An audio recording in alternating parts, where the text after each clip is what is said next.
All right. Hello out there, everyone in the tubes of the internet, and welcome to another exciting edition of This Week in Space. And we've got a pretty full-on one for you folks. So buckle up and hold on to your butts. Before we get into the astrology of the week, my name is Joan Emerson Bell. I'm a tarot reader, astrologer, therapist, and I am available for tarot and astrology readings. You can find me on my website, campwizardcamp.com, or you can hit me up in my DMs on Instagram. My handle is Blind Stallion Space Wizard. And yeah, just reach out and we can set something up if you are so inclined, and you might need a little extra support to navigate these trying and turbulent times. I'm also available for astrologically based coaching. And again, just check me out on my website, send me a message or DM me, and if you're interested in that service, and we can see if it's a good fit. Also, another announcement before, or a couple more announcements before we get into the astrology of the week. I'm going to be co-facilitating another Dreaming Mysteries retreat in Epidavros, Greece. That's going on from April 15th through the 22nd. And it's going to be awesome. Ariel Gutman is going to be there. Great astrologer. This is hosted by Sarah Janes, who is a dream worker. It's going to be a dreaming intensive and workshops on dreaming and a bunch of cool stuff and going to a bunch of excellent places. So if you are so inclined to check that out, you can go to, I believe, dreamingmysteries.org.com. I'll put a thing in the thing, a link in the show notes and all of that good stuff. So if you are interested, you can check more. You can check it out. Yeah, just go check it out. Anywho, another important announcement. Happy birthday, Jesse Brown. I love you. Yeah. All right. Let's get on to the astrology of the week, shall we? Starting it all off on Monday, November. Oh, we're looking at the astrology of the week or this week in space from it's November. Yeah, November the 17th, 2025 through November the 23rd, 2025. And starting it off today, Monday, November the 17th. So we have the Sun in Scorpio trining Saturn, the greater malefic in Pisces at 25 degrees and 15 arc minutes. Now, a trine is a harmonious aspect. So even though Saturn has some malefic qualities, we get to reap some of Saturn's benefits, which can be great because Saturn is a planet of structure, discipline, and responsibility. And although that all sounds really boring and maybe not like a lot of fun, it's really helpful to have some structure and to be disciplined around the things that we care about and to take responsibility for our actions. And the sun dealing with our sense of self, our ego identity, our sort of inner spiritual wisdom, and what we aspire towards.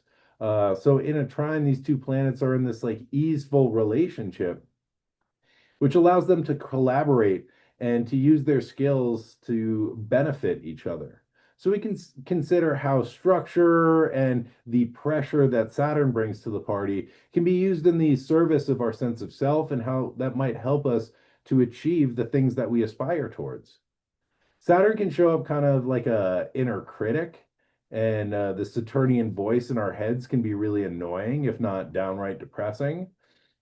However, this trine provides an opportunity to kind of dig below that critical voice and to ask what that Saturnian part in ourselves, what that inner critic part really wants for us. Oftentimes, that inner critic wants us to be safe, to find happiness, to live up to the potential that the sun sees in itself. And the sun wants to shine its light and to provide warmth to those around them and to illuminate the world that they inhabit. And so in this trine, Saturn can help us do this. And it is easier to kind of come into right relationship with this planet that can show up in difficult ways. And it's easier through this trine aspect where they're kind of the sun and Saturn are kind of in collaboration. And so structure and discipline are two characteristics that Saturn asks for, which can help our sun shine its light more brightly. Saturn helps us to commit to the things and to show up for our responsibilities and the things that we said we were going to do. Saturn deals with time and it reminds us that repetitive actions form neural pathways, which help to create a sense of ourselves and the ways in which we show up in the world. So, this trine is an opportunity to tune into what the sun is asking from us and how it wants to shine and what it wants to illuminate and how it wants to radiate its light into this world. And Saturn helps us to consider the structures that can help support us in shining this light and the frameworks that can allow us to step into this vision of ourselves that our inner wisdom is holding for us. Saturn asks us to commit to the practices that can help us to cultivate that sense of radiance. This doesn't need to be like big sweeping changes. This can just be small and manageable steps. Drinking more water, spending less time on screens, walking around the block once a week. We want to start small. And when we commit to the small things, it helps us to develop that sense of efficacy and self-esteem, which can then build on itself and support us as we move just a little closer to what that inner wisdom of the sun is asking for. This is also a good day to do some work that requires discipline. Saturn helps us to do the difficult thing that we don't want to do. However, under this transit, there can be a sense of fulfillment in taking care of some of this work, which can build self-esteem and, again, that sense of efficacy, which in turn helps us to feel more capable in taking on other tasks and accomplishing bigger projects in the future, which can also help us to take steps towards that ideal self. And again, we are not trying to do everything today or this week. Nah. But the journey of 1,000 miles begins with a single step, or I've heard it said. And this is some Saturn shit right there. Slow, patient, dedicated. Saturn's in it for the long haul. And so we want to allow ourselves to take it slow and commit to each step along that path of 1,000 miles. And without kind of needing to get overwhelmed with the stories that we tell ourselves about how long this trek is going to take us. Oh my God, it's 1,000 miles. What an order. I can't go through with it. There's no way this is possible. We just want to stay present with the work that's in front of us and with the first step that we have committed to. And then you take that step, you feel the shift of gravity, you kind of find your footing there, and then you commit to the next step and you step. And this is how we engage in this journey. Which brings us to the next transit, also happening today, Monday, November the 17th. We have Mercury in Sagittarius, sextile Pluto in Aquarius. This is going on at 1 degree and 39 arc minutes. So Mercury is in Gatorade. Pretty sure you all know that by now, but if you don't, Mercury is in Gatorade. And so as the planet of commerce, commuting, communication moves backwards and retraces their steps through the zodiac, we were kind of asked to rethink and revisit and revise some of the mercurial aspects of our lives. Mercury also deals with our thinking and cognitive processes. And so, as Mercury is moving backwards through the zodiac, this is a time for turning our thoughts inward and a time for some internal reflection. So, during this period when nothing is working right and things are not going according to plan, we are kind of asked to sit with ourselves and to be with our thoughts and feelings, which not that much fun, but hey, we're here, so we got to make the most of it. Am I right or am I right? Pluto, Lord of the Underworld, deals with underworld themes and the things that we have buried and the unconscious material that we don't have access to on a regular everyday basis. And it is uncomfortable. The unconscious contains uncomfortable feelings of shame and guilt and repressed urges and desires and the parts of ourselves that don't have an outlet in our conscious lives. And so in the sextile, which is a supportive aspect, we get the opportunity to be with these feelings. Yay! Super exciting, right? So this might be feelings of survival fears or resentment or heartbreak or discomfort. Good times, good times. But there's support between these two planets. in this sextile, which allows for communication and a degree of collaboration. So this can support us in allowing ourselves to be with what arises. And although it's uncomfortable, it's not permanent. Thoughts and feelings arise and they fade. It's important to allow space to be with whatever needs to arise at this time because Mercury's in the microwave and there's no place for you to go because everything's delayed and nothing is working the way that it should. So you might as well just be with it. And these feelings are there under the distractions, under the deadlines, under all the racing around that we usually do in our lives.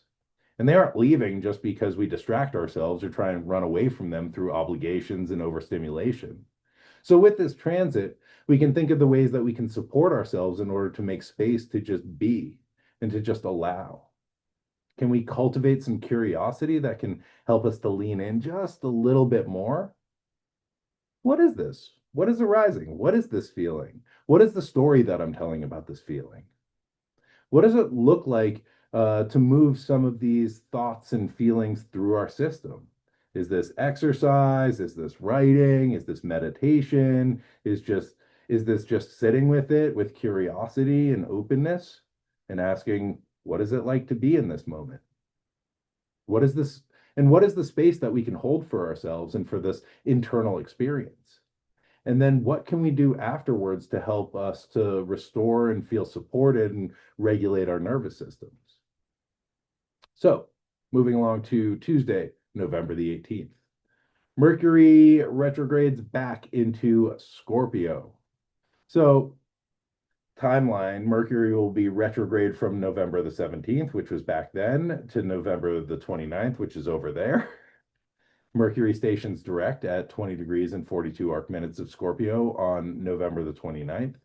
And then they will re-enter Sagittarius on December 11th. And so we discussed Mercury's retrograde last week on the show. And so if you want to, you can go back through the archive or, whatever and find that and check it out. But Mercury returning to Scorpio, maybe revisiting some of the emotional knots and that are operating under the surface of our conscious awareness. And again, I think sitting with the Pluto Mercury sextile the day before also helps us to prepare for Mercury re-entering Scorpio as we allow ourselves to be with, okay, what is this like feeling of discomfort, or what is this survival fear, or what is this uncomfortable feeling, or just what is this feeling in general? As Mercury goes back into Scorpio, they're sort of diving below the surface and untangling some of these knots, which might be influencing our core beliefs or our philosophies about ourselves and the world. Mercury's retrograde is a time to review, rethink, reimagine, reconsider. It's also a time we are asked, and in some cases, forced to be present with ourselves and to sit with our internal experience. As they return to Scorpio, there is an invitation to be with some of these deeper emotions that might have become frozen within us. Scorpio is fixed water, and one of the ways that we can think about fixed water is as ice, not the Gestapo and the Nazi police that are abducting people and throwing them into camps, but as the actual solidified water. So we can kind of review and reconsider some of the emotional narratives that we might find ourselves locked into. So we want to explore these places, although they are uncomfortable, and just check them out to see if the practice of presence with these parts of ourselves might help to reframe them in some way, or help us to loosen their grip on our internal world. So some of the things to consider with Mercury's return to Scorpio, as they enter back into the fixed waters of Scorpio, Mercury leaves Sagittarius, which is the sign of their detriment. Mercury is far from home in Sagittarius. While Mercury's inquisitive nature may have been seen as heretical in Sagittarius, they kind of question belief systems, which can be very threatening to the people who hold on to those beliefs. Now they re-enter Scorpio, and their ability to follow the threads into the depths and to chase down clues, there's a sense of value in that. Even though it's uncomfortable, the land of Scorpio, I think, really values that willingness to ask questions and dig deeper. And so the questions that Mercury asks helps us to open access to some of the depths and to unravel the mysteries of Scorpio. However, there is a sense in Sagittarius that, oh my God, I just got out of that like messed up, murky waters of Scorpio. That was like super intense, and I'm absolutely never going back there. Right. The archetype of Sagittarius is always moving forward, chasing after the arrow that pulls them into the future and towards their target and towards their destination and towards fun and excitement and adventure. And there's the sense that the centaur never wants to return to the intensity and the emotional depths of Scorpio. They're like, oh, hell no, I'm not going back there. And they would much prefer to move ever forward towards adventure and excitement and truth. Good times. However, Mercury, this messenger, just got called back into the scorpionic swamps for one last caper. And I imagine this like detective being pulled out of retirement to solve one last mystery. And I think that although Mercury is no longer in their detriment and they have a little bit more resource in Scorpio, there's a feeling of difficulty of needing to return to the depths and be with that inner mystery of the self instead of the kind of excitement of the Sagittarian world. And now Mercury has to go back and review some of our internal emotional complexities, which, not the most fun thing in the world, but I do think that this helps us to understand some of the emotional knots that may be underpinning our belief systems and what we believe to be true. And as we unravel these knots and Mercury returns to Sagittarius in the not so distant future, there will be a larger capacity to update these belief systems when they're not being run by these sort of old feelings that are clinging to us or that we're clinging to that might be running the show in some ways. Okay, moving on to Wednesday, November the 19th. We have we have a new moon in Scorpio at 28 degrees and 11 arc minutes of that fixed water sign. And this will be occurring at 10:47 in the PM Pacific time, making that 1:47 in the AM Eastern time technically on November the 19th. So this new moon is chock full of aspects, my friends. It will be opposing Uranus, who is retrograde in Taurus, and conjunct Mercury in Scorpio. It is also in a grand trine with Neptune and Saturn in Pisces, and Jupiter, who is retrograde in Cancer. And so this is a new moon in the fixed water sign of Scorpio, like I said. Mercury is conjunct this new moon, and they will perfect their cazimi, which is the Mercury Sun conjunction, about 4 hours later at 2:23 a.m. Mountain Time, and synchronize your watches for whatever time that is for you. So a new moon is a time of planting seeds for the lunar cycle, for the upcoming lunar cycle. The seeds are planted at the new moon and they ripen at the full moon. And so here we are planting seeds in a place of deep emotional bonds that hold us to others. Scorpio is about holding or fixing the energy of what we care about and holding on to those connections no matter what. And there is a exploration in the sign which digs below the surface to the challenging parts where imperfections become revealed. There's a deep intimacy in this. Scorpio is trying to know things from the inside out. And I think there is some survival concerns associated with this. And when we can know things from the inside, we know where we stand. When we really get a good picture of like what this person is thinking or who this person is or what the situation is, we can understand where we can be in relation to it. And we feel safe when we know what we are dealing with. And in this vein, Scorpio is trying to get to the heart of the matter and seeking to understand other people's motives and motivations. And this, again, helps us to know where we stand and also how to respond. And getting below the surface helps us to form long and lasting bonds, if that's what we choose to do. And also, if people or situations reveal themselves to be inauthentic or not in alignment with what they're saying, and we're kind of like digging below the surface and seeing deeper motivations, we can choose not to be a part of that situation or be in connection with that person. And it helps us to understand if others' motivations are in line with our own. So, with this new moon, there is a seed that we get to plant in the still waters of the scorpion. And in this place, below the surface, in the heart of the matter, in the desire for depth and emotional connection, we can ask ourselves what things are worth hanging on to, what connections are worth maintaining, and worth investing the energy to dig deeper into. And which things kind of float on the surface, or even which things have kind of run their course. So we may want to consider what we really care about here and what things or connections we care enough about to maintain, to invest in, or even to take a bullet for.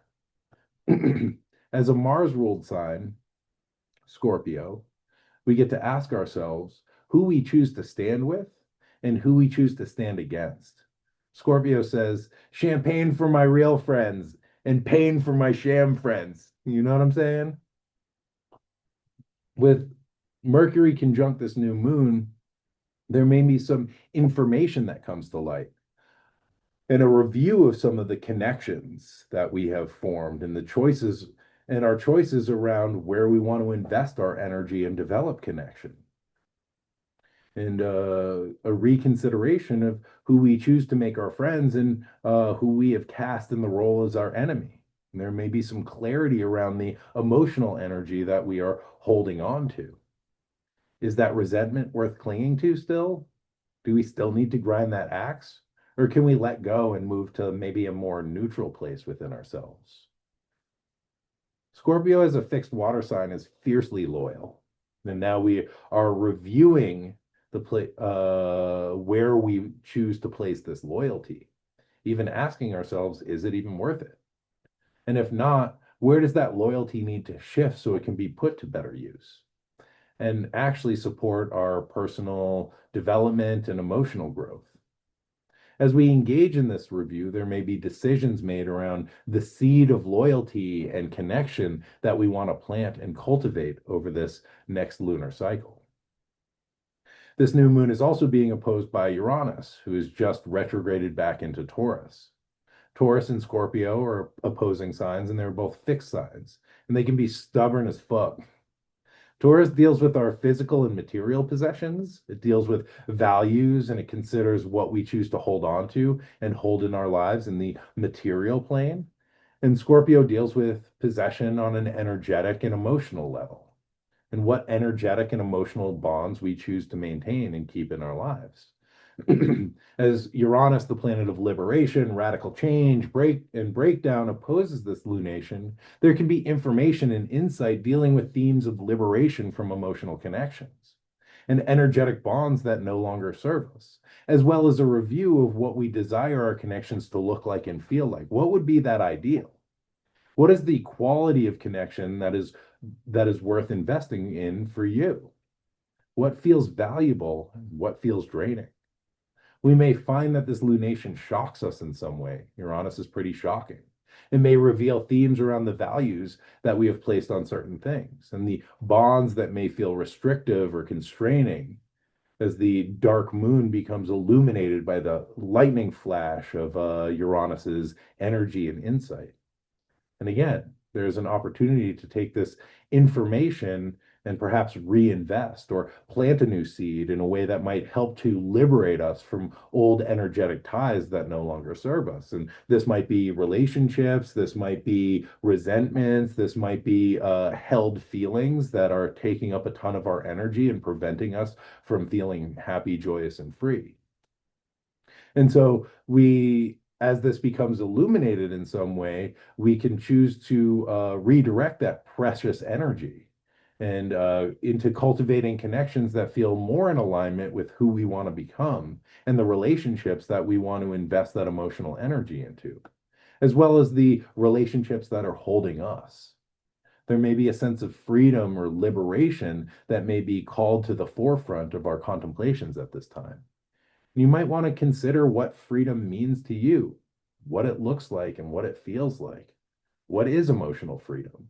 What is the quality of that? And what would it look like to plant a seed of emotional freedom? And how could you tend to that so it could grow and blossom over the next lunar cycle? Um, Whoop, hold on 1 second. I have to restart my notes app to figure out what we're talking about next. Thank you for your patience during this Mercury retrograde moment. Uh, Almost there. Okay. Also, Wednesday, November the 19th, we have Mercury retrograde in Scorpio opposing Uranus retrograde in Scorpio. So, Uranus opposing this new moon, Mercury all up in the mix, and then Mercury will back up into the exact opposition with Uranus. And this is occurring at 29 degrees 31 arc minutes of the fixed signs of Scorpio and Taurus. So, Mercury was opposed Uranus on October the 29th. During that opposition, Mercury was direct at 0 degrees of Sagittarius, and Uranus was retrograde at the same degree of Gemini. Now Mercury has shifted their direction. Both of these planets are retrograde, and they're both in different signs. And so they will also make their third and final opposition on December the 10th. So this is a good time to think back to what was happening for you during the last opposition on October the 29th. What was the flavor of that time? What was the quality of that experience? We may find ourselves revisiting themes or ideas that were initiated at that time. Mercury opposed Uranus is a good time for inspiration, but it can also lead to feelings of overwhelm and racing thoughts. Now we got the opportunity to return to whatever emerged at the very end of October. As as these planets come back into opposition, we get to review some of the information that emerged during that opposition and refine some of the thoughts or inspirations that were spawned from that last meeting. Mercury is our thinking and communicating, and the mental frameworks that we filter reality through. Uranus is a planet of revolution and liberation. It is sudden change and upheaval, as well as inspiration and innovation. Uranus breaks from tradition and rejects old habits and the structures of the status quo. And we can think about this as our mental sort of filters that we are passing our reality through. And so, as Mercury and Uranus come together for their second meeting, there's the opportunity to break away from some of these mental patterns or to update what they call the priors, which is the mental filter that we are processing our reality through. And we can maybe revolutionize or shift and some of the pre-existing ideas that we are holding on to that filters our reality.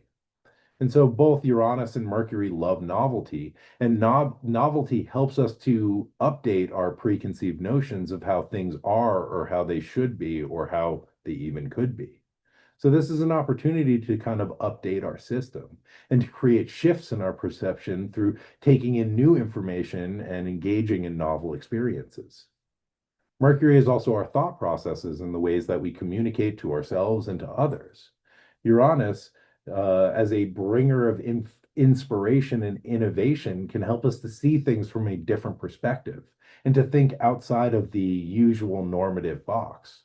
So there can be flashes of inspiration as well as radical new ideas and potential solutions for problems we have been sitting with.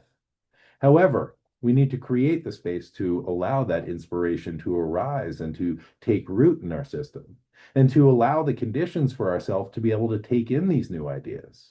We got to allow the phone line to be open so we can receive that call that can help us to untangle old problems. If we're just up on the line like a chatty Cathy being like, oh my God, did you hear what he said? Right? We might miss that call. So, put down the phone, create a little space, see what arises, and allow the space for perspective to shift or to allow the space to arrive at a new conclusion to an old problem. Also, Uranus is electrical and Mercury deals with our nervous system, which is an electrical system. And this, as this opposition perfects, and I would say during midweek, all of Wednesday through the new moon, can feel like there's a lot of energy moving through our systems, and we want to care for ourselves so we don't get burned out or overloaded or fried. Similarly, we want to have outlets to discharge some of that extra electrical mental energy, places to channel. Uh, we want to have places to channel all this to.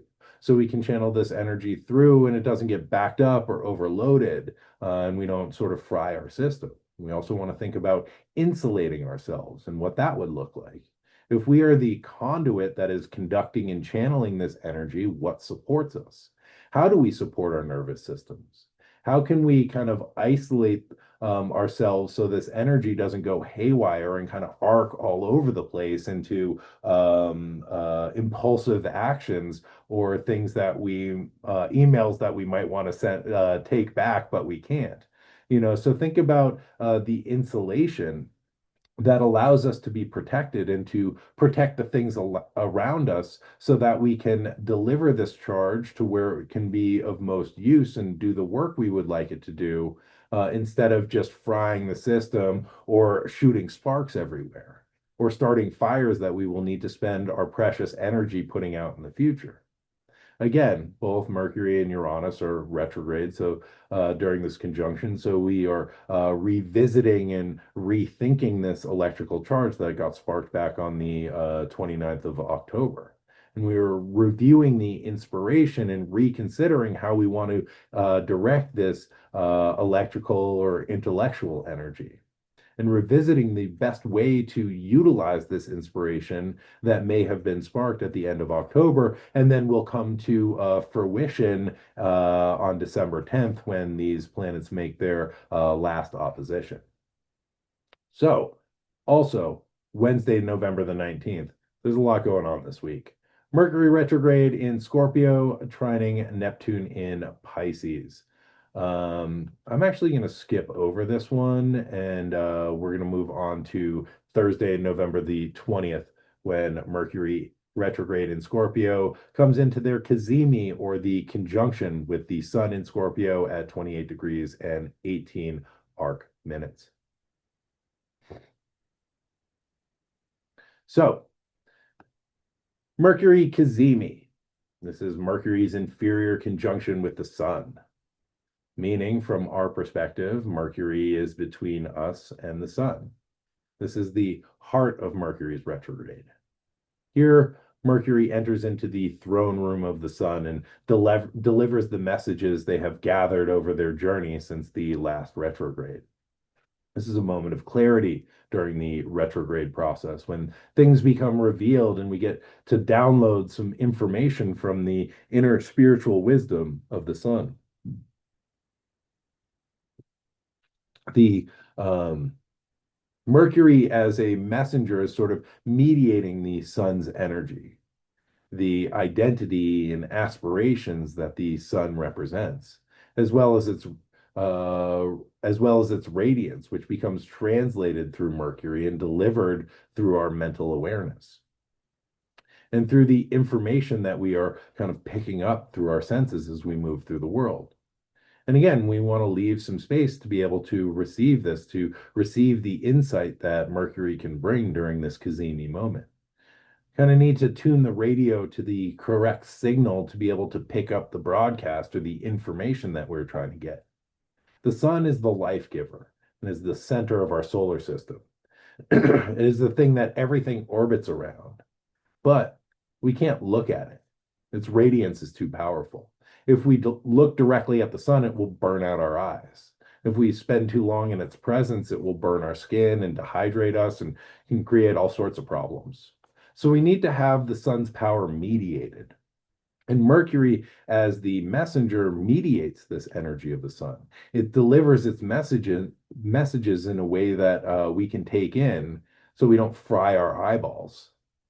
Mercury operates kind of like a step-down transformer, stepping down the Sun's blinding light into mental information that we can process, but only if we allow ourselves the space to tune into it and to really receive that information. The cazimi is also a moment at the heart of Mercury's retrograde. This is where Mercury's role shifts from being an evening star to a morning star. Now they begin to rise before the sun. They become the leader, moving out in front of the sun and blazing a trail for them, kind of rolling out the red carpet. And they're gathering recon before the sun arrives. Mercury becomes kind of like the scout, perhaps even heralding the sun's arrival and taking the temperature of the scene so that the sun can know how to show up and have a better sense of how to respond to the vibe that Mercury has already sussed out for us. And so, as Mercury moves into the morning star, there is more of a sense of like gathering information from the environment and then using that to update ourselves on how do I show up? How do I want to shine my light? Is this a place where I come full blast and turn it up to 11, or should I like take it down a notch and like see how it feels? And so this is an opportunity uh, to really sense into the environment around us and the information that we are picking up from our senses and how that can update the ways that we show up in the world. Okay, also Thursday, November the 20th. Uranus retrograde in Taurus sextiles Neptune retrograde in Pisces. This is happening at 29 degrees and 29 arc minutes. And so this is an outer planet transit. It's going to be going on for a while. I wanted to put it in because this is sort of rare, even though this is outer planet and perhaps more of impact on the collective unconscious and cultural situations. We're sort of entering into this period, and it's kind of interesting because we are now in a period of the Uranus Neptune sextile. We experienced the first one back on August the 28th of this year. And these sextiles will continue through the summer of 2027, so a couple years. The last time these outer planets was in a sextile aspect was from 1966 to 1968. And it's interesting to consider the parallels between now and then. At that time, the US was involved in the Vietnam War, which gave rise to anti-war protests around the US and around the world, along with ongoing demonstrations around racial inequality. And back then, the first Uranus Neptune sextile in that series was on September the 9th, 1966. And the Black Panther Party was founded just 1 month later on October 15th, 1966. Also, Martin Luther King Jr. was assassinated on April 4th, 1968, and the second to last Neptune Uranus sextile perfected on April 20th of that year.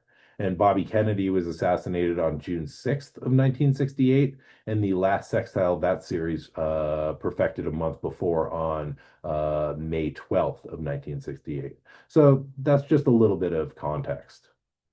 Uranus seeks to break away from habituated patterns and traditional norms. Neptune is longing to sort of dissolve into something larger than oneself, is the desire for undifferentiated oneness and the return to an idealized paradise. This can be a break from old spiritual traditions, and it can spark interest in new spiritual ideas or new ways of viewing the world. It can also be a need to reinvent outdated political systems or to take radical action to try and bring things closer to a collective ideal. These are, again, our outer planets, so they may emerge as a larger cultural pattern and a shift tied to the collective unconscious more than it might have a direct impact on the individual. And this also is going to depend on where this is hitting in your personal birth chart. But this shift will unfold over the next several years. This can be a time of awakening.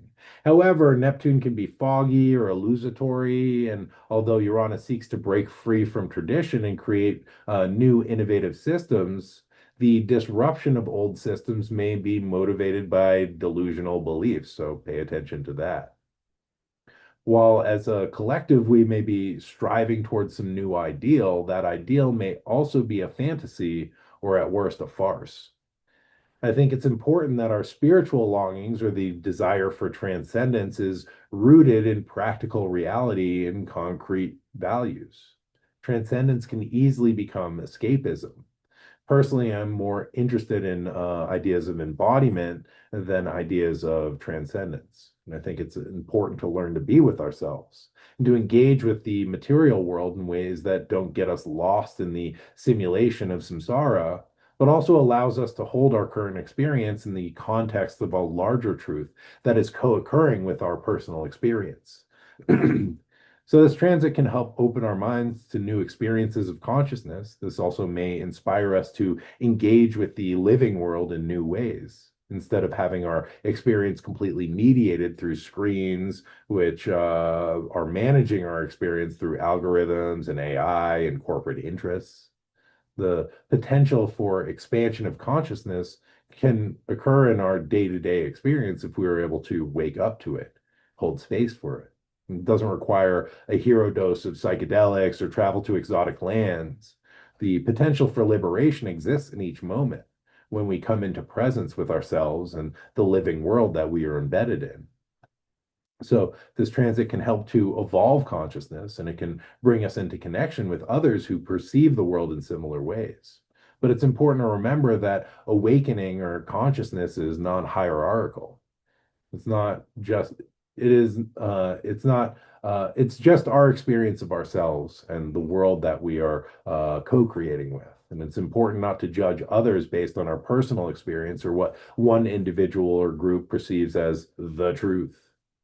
So this is a time that can transform ideals and can transform ideals individually and collectively and inspire people and groups to work towards the actualization of these ideals. And we want to stay curious and not to allow ourselves to be swept up in an ideal that pulls us away from our actual lived experience or sweeps us up into a fantastical longing or leaves us wandering in a Neptunian fog. Anyway, that transit will be going on for several years, so we're going to get some time to get used to it. All right, Friday, November the 21st, we have the Sun in Scorpio opposing Uranus retrograde in Taurus. This is going down at 29 degrees and 26 arc minutes. So, with this transit, there may be some out of the box events or sudden surprises. Uranus, again, is liberatory and unpredictable. However, the sun is constant. The sun offers a sense of coherence. The opposition with the sun and Uranus kind of disrupts or shakes that sense of coherence up. The sun also represents leadership and kings.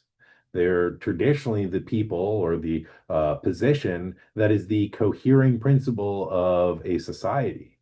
And Uranus, the planet of radical change and unpredictability, may disrupt that cohering principle. There may be events that disrupt leadership or shake the consistency of our normal lives, either through new information coming to light or through our personal lived experience. There may be feelings of restlessness and an inner knowing that there is a need for change. These feelings may present themselves as concrete feelings like frustration, boredom, feelings of impulsivity, or they might feel kind of distant, hard to put a finger on, like a feeling of just a unnamed dissatisfaction or ambient irritability. Uranus desires excitement and is looking to break away from norms and conditioned routines. As it opposes the sun, we are asked to look at the ways our ego constructs may be out of step with a more authentic vision of ourselves. The sun is how we shine our light into the world, and Uranus strives for authenticity and liberation. We may be asked to tap into something that feels really real to us, that may not have felt like it could be expressed in the past. We may need to create a little bit of space for that new sense of self so we can allow that authentic part to be able to shine into the world in some way, shape, or form. There may be parts of ourselves that we have not fully considered in the past, and now there is a need for these parts to be seen or to express themselves. And we want to consider if there are ways that we can make that happen. This transit may create some shakeups in our idea of ourselves, and that shakeup may open the space for some of these parts to be seen or acknowledged. And straight up, this can be uncomfortable. But if some lost or forgotten parts of the self come online this week, see if you can turn to them with care and compassion, maybe even welcome them with a little bit of curiosity and see what they might need to be seen or what they might be wanting to express. And this can feel like it destabilizes the coherence that we have come so accustomed to orbiting within ourselves. However, this is a chance to integrate some of the important components of ourselves so that we can live more fully and more authentic lives, and update that cohering structure so it can be more in line with what we might need now instead of living in an outdated version of ourselves. Okay, also Friday, November the 21st. The Sun in Scorpio trines Neptune who is retrograde in Pisces at 29 degrees and 28 arc minutes. So, where the Sun is our sense of self and ego identity, Neptune is the longing to connect with something bigger than ourselves. It can be spiritual awareness or the desire to be held in a larger belief system or collective movement. Neptune wants to dissolve and assimilate. With these planets in trine, we can think about how we can allow whatever we have been sitting with all of this week, with all of these retrogrades and all of this inner work we are being asked to do, to just dissolve. How can we offer that up to something bigger than ourselves? Can we make a sacrifice of it? And to sacrifice is to make sacred, whether that is through spiritual practice or through collective experience. This transit reminds us that we are connected to something outside and far vaster than our ego selves, than our kind of smaller identity. And we can lean into that and allow that to support us. This transit isn't great for getting things done because Neptune is draining and can easily drain our energy. However, Neptune is pretty altruistic, and this is a great time to be of service. And helping others is a great way to get out of our own heads and to come into connection with something other and even larger than ourselves and larger than our ego-driven thoughts. Being of service might help us to dissolve some of the stories that we are holding on to about our experience. This transit also has the effect of making us kind of sensitive to the unseen world. So pay attention to what you notice and what arises. This can be supportive in the sense that we are able to tune in and pick up some subtle information from our surroundings. But if you are already a sensitive person, it might feel a little too extra. So be sure to take care of yourselves in the ways that you can. And along these lines, this is not a great day for doing drugs. Sorry, because we are overly sensitive and substances may have a larger than anticipated impact on our system. So, if you're going to be doing drugs, just be aware of that. And, move slowly, please. Okay. Also, Friday, November the 21st, the sun enters Sagittarius. Sagittarius, love this sign. Half human, half horse, hybrid is the integration of our intuitive animal body and the logical human half. And so asking ourselves, what is the right balance between those parts of ourselves, between the party animal and the part that wants to get stuff done? And how do we get these parts to work together in the service of the greater goal? In Sagittarius, the greater goal is truth and philosophy, that we are, and the ways that we give meaning to life. This is what Sagittarius is striving for. Larger meaning, larger truths, the philosophy, the map of life. This is the target that the Archer of Sagittarius is aiming at. And the target is important. It's the important component of this sign. So as the sun enters Sagittarius and for this next period, we can consider, what are we shooting for? What is the bullseye? Where do we place our attention? Where do we direct our aim? Sag is seeking to expand their awareness of the world and to develop their understanding and philosophy through learning and travel, and by meeting other people and engaging in other cultures. And by learning about the world we exist in, we expand our map of the known world and we expand our understanding of ourselves. And through this, we can create a narrative that we can understand as the truth. And as we develop this idea of truth, this helps us to know where to take aim and what we want to chase after, where we want to run, and what mark we want to hit. Sagittarius is mutable fire. And I think this is a fire that moves, that changes. And I think about this as a torch or a coal that goes out and illuminates the path through the dark and can be used to start new fires in distant places or to share the fire with others. Can also be used to lead others through the dark. We can consider this as the light of truth that illuminates the way. And the shadow side of this sign is that it can become kind of dogmatic and think that my truth is the only truth. And even in all of its seeking and expansion, it can become kind of myopic. And truth can be dangerous in this way if we allow it to narrow our perspective and if we lose curiosity. And the narrowing of vision is important when taking aim at a target. However, without allowing a bigger picture perspective, there is a danger that we may be aiming at the wrong target.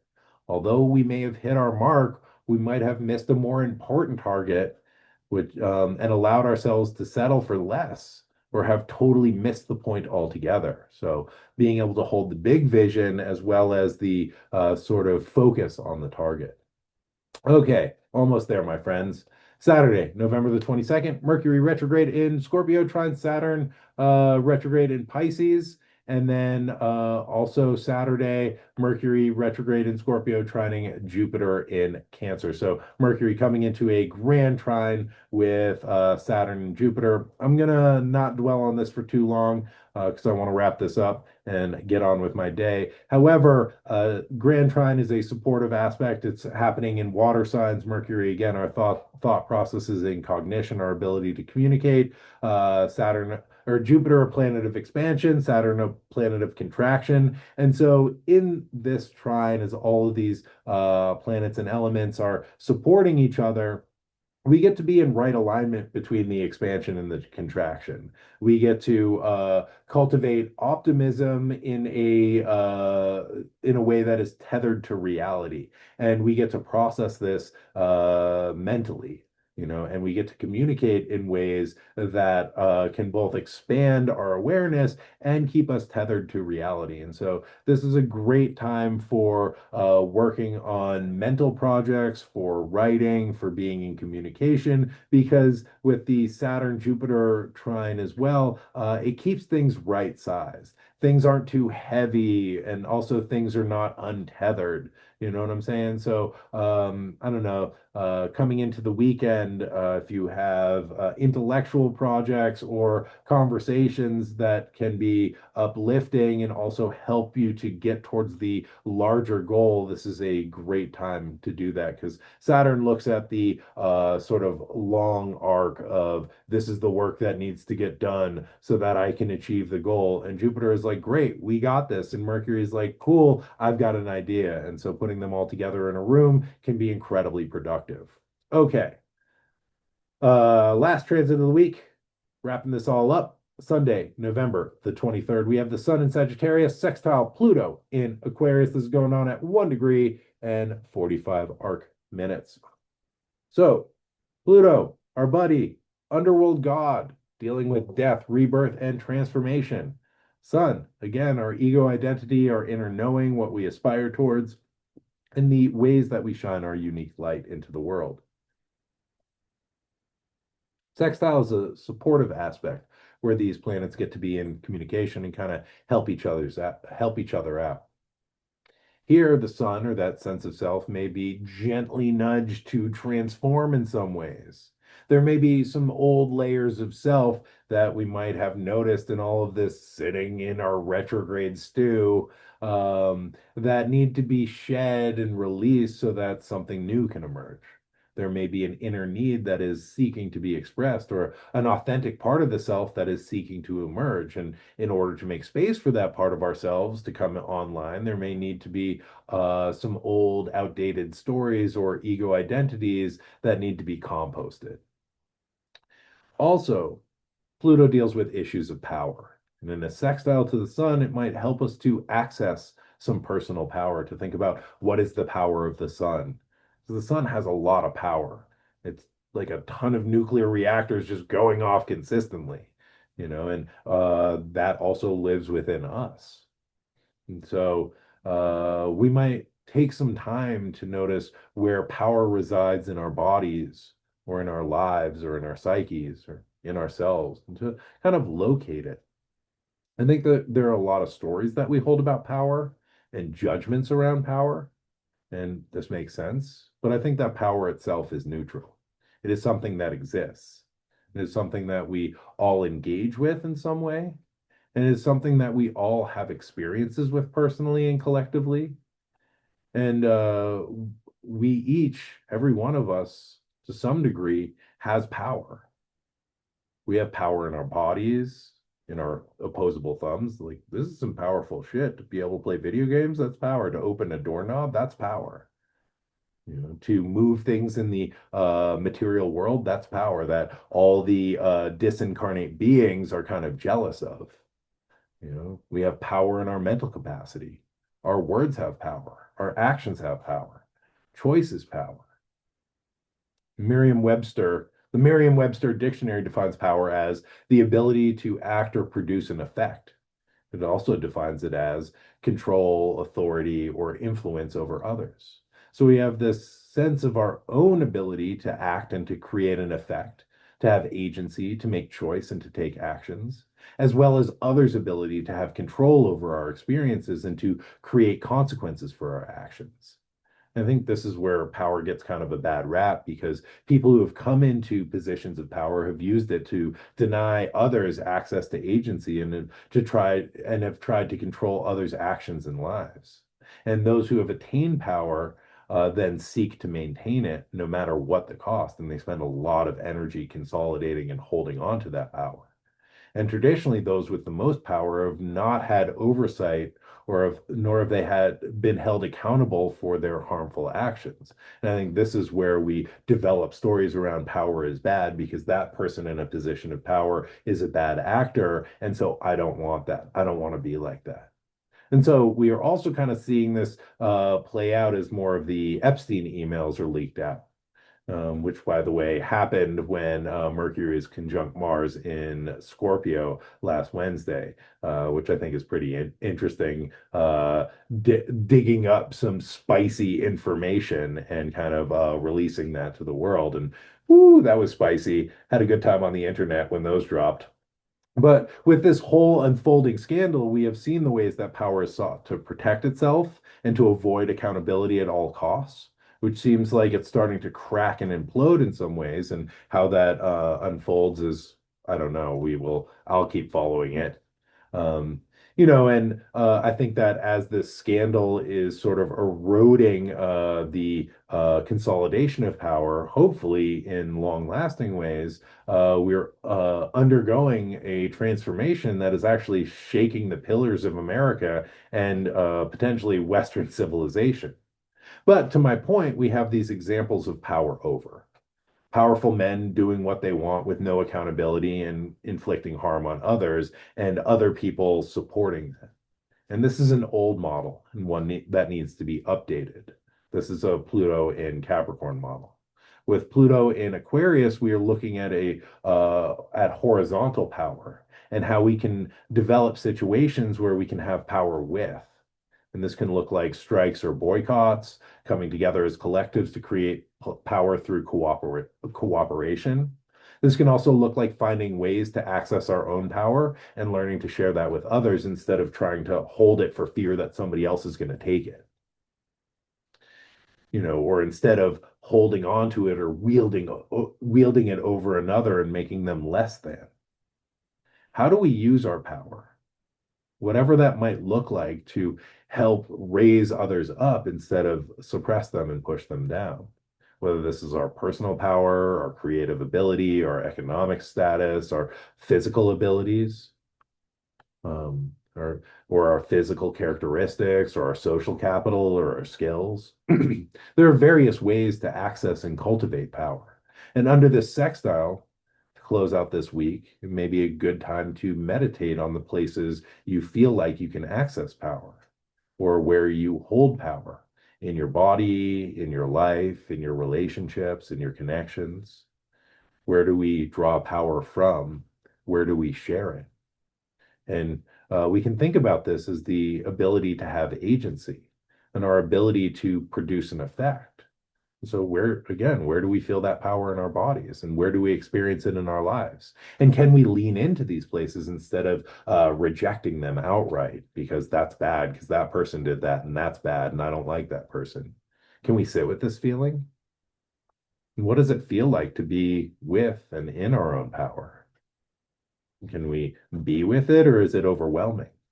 And how do we share this with others? And how can we support others in connecting into the power in themselves and in their lives? And these are some interesting questions to sit with and to notice as the sun illuminates them in this supportive sextile with Pluto. There is also a piece about the power of the unconscious that comes up with this sextile. Pluto dealing with the unconscious realms. And so there may be some unconscious or shadow material that we are able to access, that we are able to illuminate and to integrate during this transit.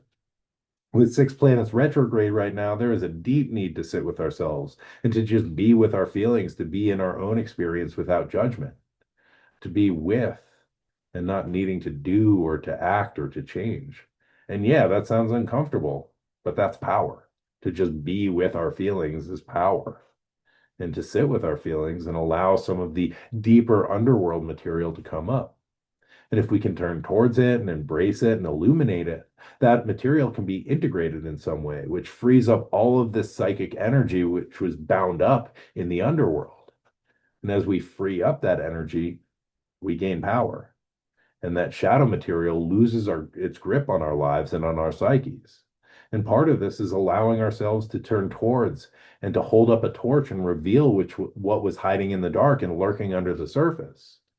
And this too helps us to access our unique gifts and our personal power, which we can then in turn share with others and ultimately the world. And with that, my friends, I'm out. Thank you so much for tuning in to another exciting edition of This Week in Space. Again, my name is Jonah Emerson Bell. I'm a tarot reader, astrologer, mental health counselor. If you are interested in tarot or astrology readings, hit me up. You can find me on Instagram at Blind Stallion Space Wizard or through my website at campwizardcamp.com. And tarot and astrology readings make great Christmas presents. Just saying. Also, this show comes out on the YouTube, on my channel, Camp Wizard Camp. It also comes out as a podcast, wherever you get your podcasts at. You can find it under This Week in Space with 3 exclamation points. And yeah, anything else? Oh, yeah. I believe I will be co-facilitating another dreaming retreat in Epidavros, Greece, during the spring equinox. That'll be April 15th through April the 22nd. So if you're interested, check out the dreammysteries.org and sign up today. And hope to see you there. And hope to see you all next week for another exciting and rousing edition of This Week in Space. Same wizard time, same wizard channel. And until next time, my friends, be good to yourselves, be good to each other. And as always, may the force be with you. All right. Thank y'all. Have a great day. Bye.